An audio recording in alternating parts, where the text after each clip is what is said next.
최근 김대중 전 대통령의 부인이 세상을 떴습니다. 그리고 장례위원회가 설치되었습니다. 그 위원회의 대표로 박지원 씨가 북측에서 보낸 그 조의를 전달받는 자리에 참석을 했습니다. 일단 장례위원회가 설치가 되면 장례와 관련된 모든 업무는 장례위원회가 처리하도록 되어 있습니다. 2019년 6월 12일 북괴 김정은이가 심부름꾼 편에 조의문과 조화를 보내왔습니다. 청와대는 이렇게 이야기를 하는데 통일부는 조전을 보냈다, 그렇게 이야기를 합니다. 김정은이는 심부름꾼에게 다음과 같은 이야기를 했다고 합니다.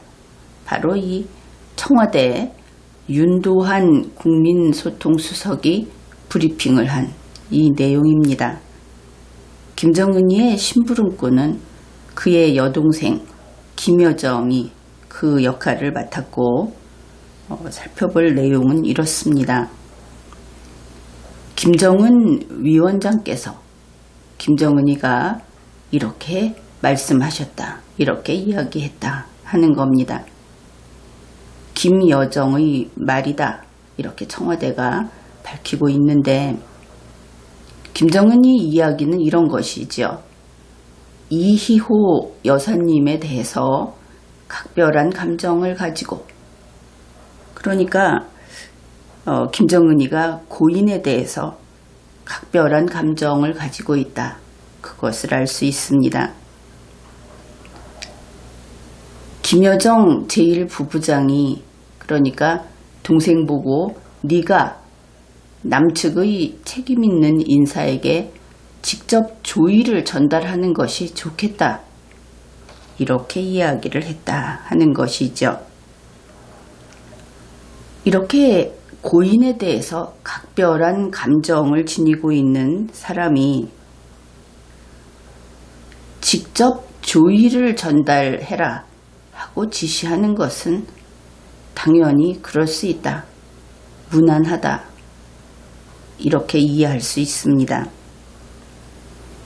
그러면 조의를 전달하는 것은 어디에 하는가? 우리가 앞에서 이야기를 했듯이 일단 조의는 유족에게 전달을 합니다. 여기에도 나타나 있듯이 직접 조의를 전달해라. 그러면 조의는 유족에게 직접 전달해야 하겠죠.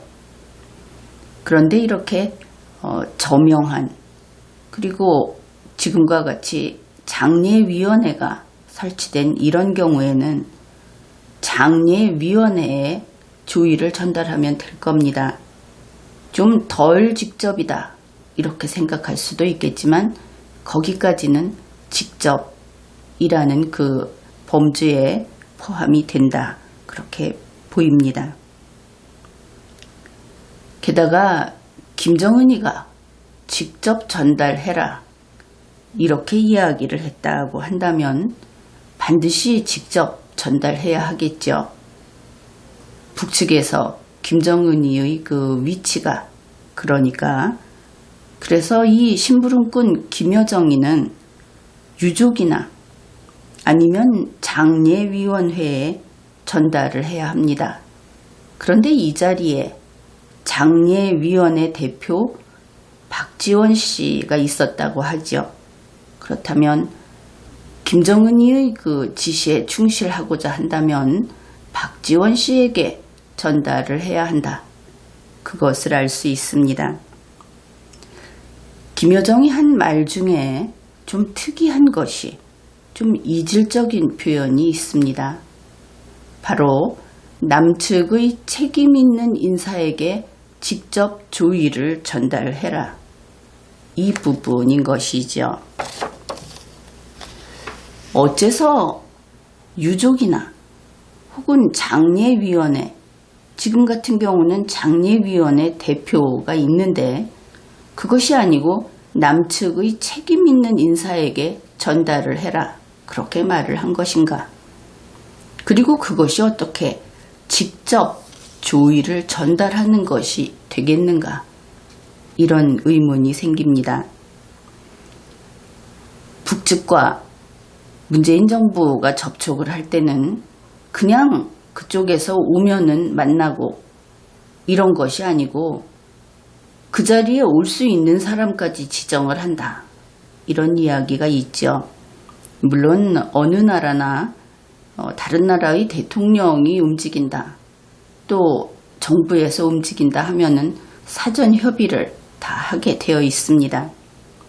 따라서 이번 접촉도 문재인 정부가 북괴 김정은 측과 만날 때 사전 협의를 했을 것이다. 그것을 알 수 있죠. 그리고 그때 김여정이 이야기를 했듯이 다시 한번 강조를 하고 있듯이 남측의 책임 있는 인사가 나가기로 그렇게 정해졌을 것이다. 그것을 알 수 있습니다. 이번에 남측의 책임 있는 인사, 그것은 바로 문재인의 안보실장 정의용이었다. 그것이 밝혀졌죠. 그러면 이것이 무슨 뜻인가? 결국 김정은이는 장례위원회 대표 박지원이 아니라 문재인의 안보실장 정의용에게 나오라고 한 것을 알 수 있다. 그렇게 되겠습니다. 그러면 여기에 의문이 하나 생기죠. 아니 그렇다면 장례위원회 대표 박지원은 왜 갔나? 이런 것입니다. 이렇게 테이블이 있고 맞은편에 김정은이 같이 온 사람 그리고 정의용, 박지원 이렇게 있었는데 그러면 박지원은 들러리였나? 이런 의문이 생기지요. 답은 그랬다. 이렇게 말할 수 있다. 그렇습니다. 김여정이는 김정은이 지시대로 남측의 책임 있는 인사에게 직접 조의문이든 조전이든 간에 그것을 전달했습니다. 뉴스에서 나온 동영상을 보게 되면 김정은이의 심부름꾼 김여정이는 그 문서철처럼 보이는 그런 것을 정의용에게 바로 전달하고 있는 그런 것이 방영이 되었습니다. 그러니까 결국 남측의 책임 있는 인사는 화면상 정의용이다. 그것이 밝혀졌고 정의용의 바로 옆자리 왼쪽에 앉아있는 사람이 바로 장례위원회 대표 박지원이었습니다. 그러면 박지원 씨는 패싱됐다. 그것을 알 수 있죠. 또 하나 특이한 것은 이 동영상을 보게 되면 이 김여정하고 정의용이 계속 즐거운 표정으로 나온다. 이것은 아주 특이한 일입니다. 아무리 북괴 김정은이의 심부름꾼이라고 하더라도 김여정이도 사람이 죽는 일은 즐거운 일이 아니다. 그것은 알지 않겠습니까? 그런데 이 동영상을 보게 되면 김여정이 시종일관 정말 즐겁게 환하게가 아니고 소리가 안 나와서 그렇지 거의 깔깔대는 분위기에 가깝다. 이렇게 즐겁게 웃고 있었다. 그뿐 아니라 정의용도 흡족한 듯이 환하게 웃고 있었다. 이 테이블을 사이에다 두고 앉기 전 그리고 테이블에 앉아 있을 때도 김여정이는 계속 즐거워했다. 일단 그 화면만을 보게 되면 조문 분위기는 아니다. 그렇게 볼 수 있겠습니다. 그런데 여기에 대해서 앞에서 청와대 브리핑을 봤는데 이어서 브리핑의 그 한 대목을 더 보기로 하죠. 이 청와대 브리핑이 참 이상하다. 그런 점이 있어서 이것을 살펴보려고 하는 겁니다. 정의용은 이렇게 이야기를 합니다. 앞에 이런 내용이죠. 이희호 여사님 서거에 즈음해 김정은 국무위원장께서 조화와 함께 정중하고 각별한 조의문을 보내주신 데 대해 유족과 문재인 대통령님을 대신해 깊이 감사드린다. 이것이 청와대로 와서 무엇을 주고받고 한다면은 그럴만하다. 그냥 넘어갈 수 있는 부분입니다. 그런데 이번은 장례의 일이죠. 우선 두 군데만 살펴보기로 하죠. 이곳 각별한 조의문 이 부분입니다. 그러면 이것이 각별한 조의문이구나. 무엇이 각별한 것일까?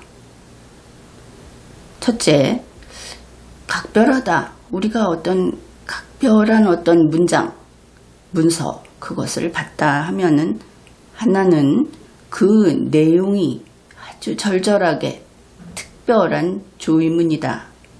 이렇게 이해할 수 있습니다. 그러면 좀 이상하죠. 그 자리에서 그러면 정의용 씨가 이 조의문을 개봉해서 읽었구나. 읽고 나서 각별한 조의문이다. 그렇게 이야기를 했구나. 이렇게 우리가 이해할 수 있습니다. 만일 조의문을 열어서 읽은 것이 아니다. 그러면 또 다른 의미로 무엇인가 각별한 것이 있어서 각별한 조의문이라고 이야기를 했구나. 이렇게 이해할 수 있죠. 이것이 한 가지입니다. 각별한 조의문이구나. 그 다음 두 번째는 정의용 씨가 유족과 문재인 대통령님을 대신해 깊이 감사드린다. 이렇게 말을 한 부분입니다. 정의용이 대신 감사했다. 누구누구를 대신했나? 첫째는 유족을 대신했습니다. 왜 정의용이 유족을 대신하는 것일까? 바로 이 자리에 자기하고 나란히 장례위원회 대표 박지원이 앉아 있는데 왜 정의용이 대신해서 감사하는 것인가? 김여정이 온 것은 조의를 전달하기 위해서 온 것이고 장례위원회 대표가 이 자리에 간 것은 그 조의를 전달받기 위해서 간 것이다. 이것이 당연한 상식입니다. 따라서 이러한 감사도 장례위원회 대표가 할 박지원의 몫인 것이죠. 그런데 박지원을 무시하고 정의용이 했다. 좀 이상하죠. 그 다음에 더 이상한 것은 문재인을 대신해서 감사한다 한 부분입니다. 왜 정의용이 문재인을 대신해서 김여정이 들고 온 그 조의문 거기에 감사하는 것일까? 문재인이 김대중 씨의 아들도 아니고 고인의 유족도 아니고 그런데 왜 그러는 것일까? 또 이렇게 생각할 수도 있습니다. 그냥 장례식인데 조의문을 가지고 왔으니까 할 수 있다. 그렇게 생각할 수 있겠죠. 그런데 이번에는 경우가 좀 다릅니다. 바로 그런 경우라고 한다면은 장례위원회 대표 박지원 씨가 감사해야 하는 것이죠. 유족을 대표해서 하면 끝나는 겁니다. 그런데 왜 문재인이 감사하는 것일까? 여기에서 문재인에게 혹시 선물이라도 온 것인가? 이것은 당연한 의문입니다. 예를 들면 어떤 선물이 가능한가? 참고할 만한 것이 미국의 소리 뉴스에 나온 다음과 같은 내용이 있습니다. 문재인 씨가 같은 날 노르웨이에서 BBC 방송과 인터뷰를 했습니다. 그러면서 미국 트럼프 대통령이 6월 말에 한국에 온다. 그러니 그 전에 김정은이하고 만나기를 희망한다. 이런 이야기를 했다. 만일 그와 관련된 어떤 승낙이라든지 이야기를 하자. 이렇다면 선물이 될 수 있겠죠. 그러면 그 선물이 무엇일까? 좀 궁금해집니다.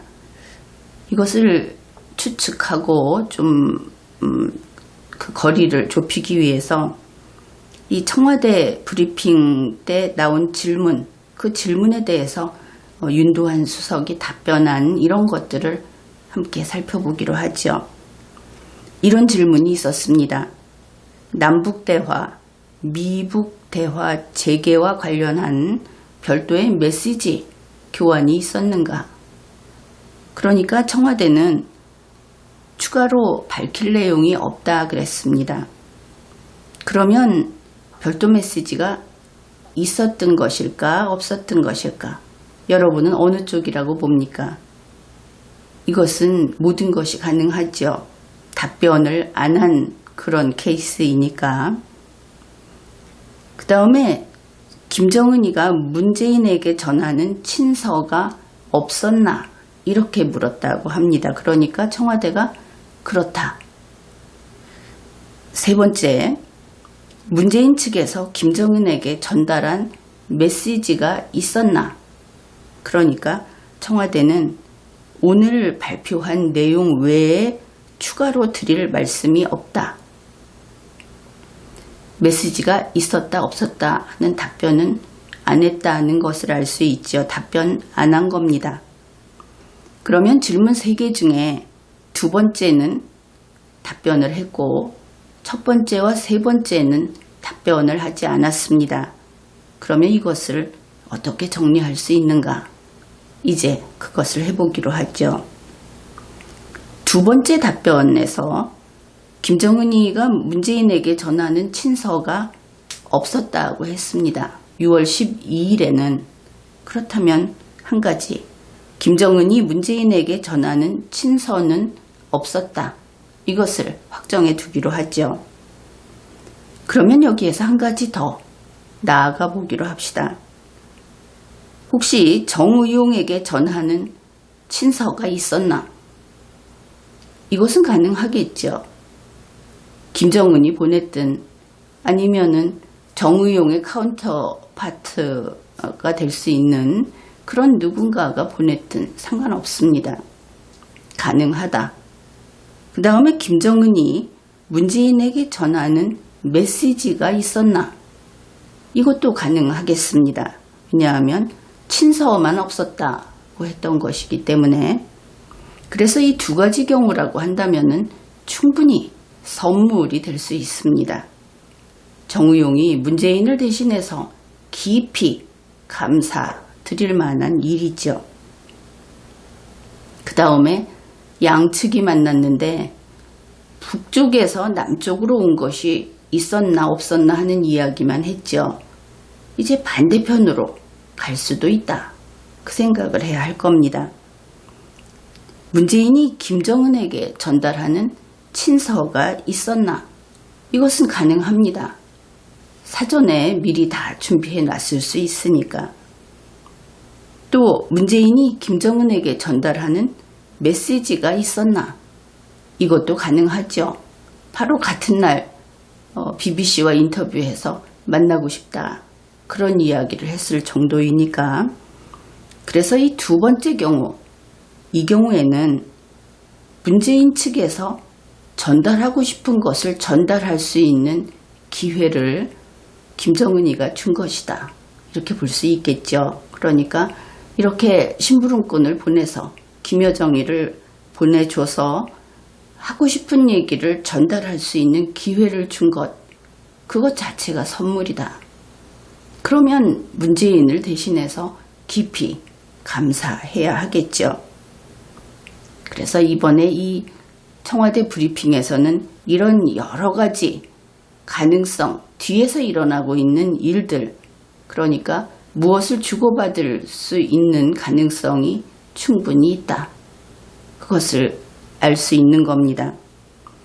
그렇기는 한데 문재인 씨가 국빈 방문을 마치고 돌아오면 결국 6.25 무렵이 되지요. 지난 리걸마인드 연구소 강의에서 이 6.25라고 하는 역사적 사실이 2019년 현재 국제관계를 좌우하는 어떤 그 저변에 있는 것은 분명하다. 그런 이야기를 했는데 이것은 또 문재인 씨로서는 제발등 찍기다. 가장 잘하는 것이죠. 6.25 때 전범을 만난다. 그렇게 되기 때문입니다. 게다가 만일 김정은이가 G20 정상회의 날에 만나자 이러면 어떻게 될 것인가. 그러면 문재인 씨는 오사카 못 가죠. 또 김정은이가 G20 정상회의 날 저 위쪽에서 만나자 이렇게 되면 혹시 좀 더 과장을 하게 되면 시진핑까지도 좀 건드릴 수도 있지 않을까. 남의 일을 방해하는 것은 대단찮은 자도 대단한 자를 방해할 수 있는 겁니다.